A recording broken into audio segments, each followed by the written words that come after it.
అదే RTV app వార్తల్ని క్షణాల్లో చదివే అవకాశం ఉంటుంది. ఒక న్యూస్ పేపర్, ఒక టెలివిజన్ ఛానల్ మీ చేతుల్లో ఎప్పుడూ ఉంటాయి.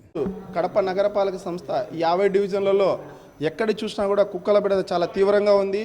దీనిపైన మా కార్పొరేటర్లు అందరూ కూడా ఎక్కడికక్కడ అప్పుడు కమిషనర్ గారికి, గౌరవ మేయర్ గారికి అనేక పర్యాయాలు ఫిర్యాదు చేయడం జరిగింది. ప్రజల నుంచి వచ్చిన విన్నపాల దృష్ట్యా మేము కూడా గత డిసెంబర్లో జరిగినటువంటి 23వ తేదీ జరిగినటువంటి సర్వసభ్య సమావేశంలో ఈ కుక్కలు అసలు ఏం జరుగుతుంది, కుక్కలను పడుతున్నారా, పట్టడం లేదా, మాకు చాలా ఇబ్బందిగా ఉంది, మా ప్రజల నుంచి చాలా కంప్లైంట్స్ వస్తున్నాయి, దీనిపైన పిల్లలకు చాలా మంది భయభ్రాంతులకు గురవుతున్నారని చెప్పి మేము సర్వసభ్య సభలో చర్చించవలసిందిగా మేము అంశం లేవనెత్తడం జరిగింది. కానీ ఆ రోజు అనివార్య కారణాల వల్ల అది రసాభాసగా జరగడం, మధ్యలో ఆగిపోవడము, తర్వాత దాన్ని ఆమోదించడం జరిగింది. దానికి సంబంధించి పూర్తి సమాచారం మాకు ఇవ్వమని చెప్పి కూడా ఆ రోజు గౌరవ కమిషనర్ మేయర్ గారు ఆదేశించడం జరిగింది. ఈ రోజుకి కూడా దాదాపు 8 నెలలు పూర్తిగా వస్తున్నా కూడా ఆ రోజు మేము అడిగిన అంశం ఏంటంటే కార్పొరేషన్ పరిధిలో ఎన్ని కుక్కలకు మీరు ఆపరేషన్ చేయించారు అంటే మళ్ళీ కుక్కలు పునరుత్పత్తి కాకుండా ఆపరేషన్ చేసే పద్ధతిని చేశారనమాట. దానికి ఒక్కొక్క కుక్కకు దాదాపు వారం రోజులు దానికి రిహాబిలిటేషన్ సెంటర్లో ఉంచడానికి, ఆపరేషన్ చేయడానికి ఖర్చులు, మందులు, దానికి ఫుడ్తో సహా కలిపి 1500 రూపాయలు బిల్లు వేశారు.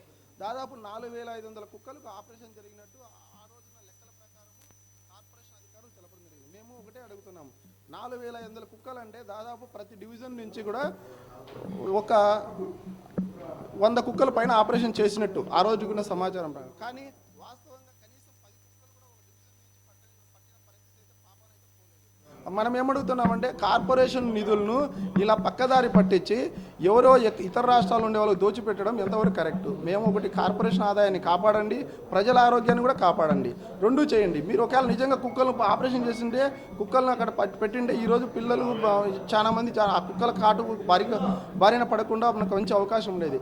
సో మేము ఈ విధంగా ఒకటే కోరుకుంటున్నాం. కమిషనర్ గారు ఇప్పుడు మేము అదే అడిగాము అడిషనల్ కమిషనర్ గారికి, సార్ మీరు కుక్కలను ఎన్ని కుక్కలు పట్టారు, ఎక్కడ పట్టారు, ఎప్పుడు పెట్టారు, సంబంధిత సెక్రటరీలు దానికి సంబంధించి ఎవరైనా సంతకం పెట్టారా?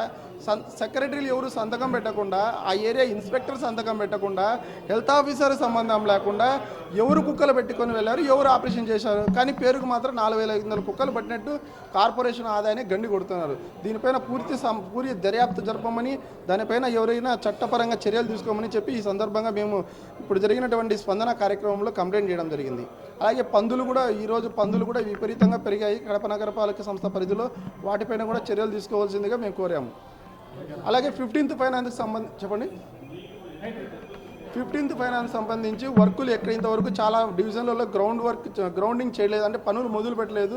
దానిపైన కూడా త్వరితగతిన పనులు ప్రారంభించమని మేము ఇప్పుడే ఎస్సీ గారికి, ఈ గారిని, అడిషనల్ కమిషనర్ గారిని కోరడం జరిగింది. కమిషనర్ గారు అందుబాటులో లేకపోవడం వల్ల దయచేసి మేము ఒకటే కోరుతున్నాము, కడప అభివృద్ధికి అధికారులు కూడా సహకరించండి, అధికార పార్టీ నేతలు సహకరించండి. మేమైనా మీరైనా ప్రతిపక్షం అధికార పక్షం తేడా లేకుండా ప్రజలకు అభివృద్ధి కార్యక్రమాలు చేస్తే ప్రజలు హర్షిస్తారు తప్ప, ప్రజలను ఆ పనులు జరగకుండా ఎక్కడికక్కడ అడ్డుకుంటే కన్నా దానికి మీరే కారకులు అవుతారని, అధికారులు మీరు దానికి బాధ్యులు కావద్దని చెప్పి సందర్భంగా తెలియజేస్తూ, అధికారులు వెంటనే పనులు ప్రారంభించేందుకు సంబంధిత గుత్తేదారులు, అదే కాంట్రాక్టర్లను పురమాయించవలసిందిగా ఈ సందర్భంగా మేము వారిని కోరడం జరిగింది. మరిన్ని వీడియోస్ కోసం ఛానల్ ని సబ్స్క్రైబ్ చేయండి, లేటెస్ట్ అప్డేట్స్ కోసం వాట్సాప్ ఛానల్ ని ఫాలో చేయండి, అండ్ లింక్ డిస్క్రిప్షన్ లో ఉంది.